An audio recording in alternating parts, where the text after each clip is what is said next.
Good day, Sonny Nichols with today's daily devotional. I'd like to start with a story. My father would have been 100 years old this coming June 19th. He drowned in 1966 in the summer, so none of his grandkids, most cousins, nephews, and everybody never really knew my dad. They just heard us talk about him. So I decided I was going to write his story. I wanted to write a little story, a little booklet, more or less, that tells of his life and kind of so that everyone could read and remember my dad. Well, I sat down and started doing this 2 or 3 years ago. Turned out to be a little harder than I thought it would, but I sat down and I was writing.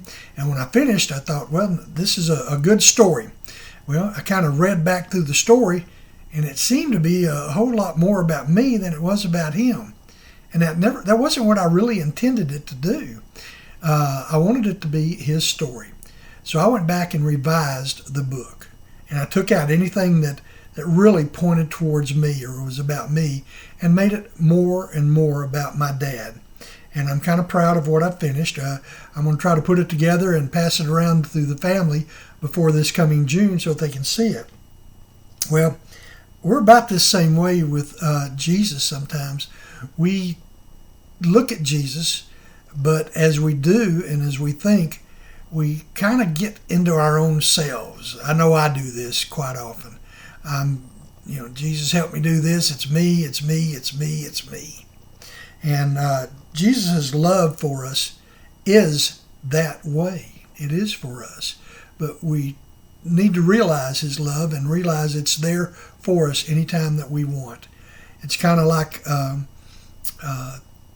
I would often tell people, I'll look at them and say, you're doing a fine job. I'm sure many of you have heard me say that, but I'll say that you're doing a fine job.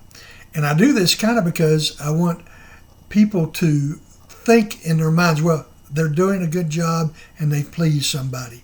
But at the same time, I would like to think it puts a smile on Jesus' face that I'm trying to help people like that. So why don't we think, through today and think more about how do we, worship Jesus and help Jesus without being more and more me. Let's think about it. Have a good day.